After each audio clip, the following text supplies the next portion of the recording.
Pourquoi le pervers narcissique joue avec tes choix? Le pervers narcissique n'est jamais cohérent. Un jour, il te dit exactement quoi porter. Le lendemain, il te demande de choisir pour lui. Pourquoi il me demande mon avis alors qu'il impose toujours ses décisions? Pourquoi parfois il veut que je choisisse et d'autres fois il critique tout ce que je fais? Est-ce qu'il essaie de me faire plaisir ou de me manipuler? Spoiler, ce n'est pas une marque de confiance ou de respect, c'est une tactique de contrôle. Voici comment il joue avec tes choix pour mieux t'enfermer dans son emprise. 1. Une illusion de liberté pour mieux te piéger.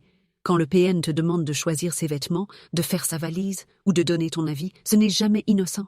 Il veut tester jusqu'où tu peux aller. Il veut voir si tu vas choisir ce qui lui plaît, sans qu'il te le dise. Il veut trouver une excuse pour te critiquer après. Peu importe ton choix, il trouvera toujours une faille. Si tu choisis ce qu'il aime, il dira « Évidemment, tu choisis toujours la facilité. » Si tu fais un choix différent, il dira « Tu ne me connais même pas. » Si tu ne veux pas choisir, il dira « Tu es incapable de prendre une décision. » Le but n'est pas d'avoir ton avis. Le but est de te déstabiliser. 2. Il veut que tu doutes de tes propres choix.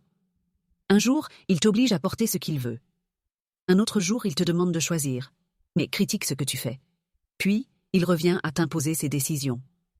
Résultat? Tu ne sais plus ce qui est bien ou mal. Tu perds confiance en ton propre jugement. Tu commences à lui demander son avis avant même qu'il ne le réclame. C'est comme ça qu'il t'amène à lui laisser le contrôle total, sans qu'il ait besoin de l'exiger. Un manipulateur ne prend pas le pouvoir sur toi. Il te fait croire que c'est toi qui lui donne. 3. Un jeu de contrôle qui s'adapte selon la victime. Avec certaines victimes, il impose ses choix de A à Z. Avec d'autres, il donne une illusion de liberté pour mieux reprendre le pouvoir ensuite. Il analyse comment tu fonctionnes, puis adapte sa stratégie pour toujours garder l'avantage.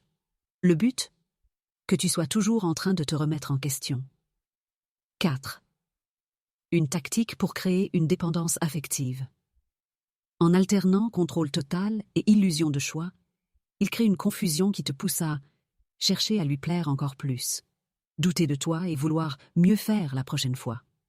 Attendre son approbation avant même de prendre une décision. Il t'amène à penser que tu ne sais pas choisir par toi-même.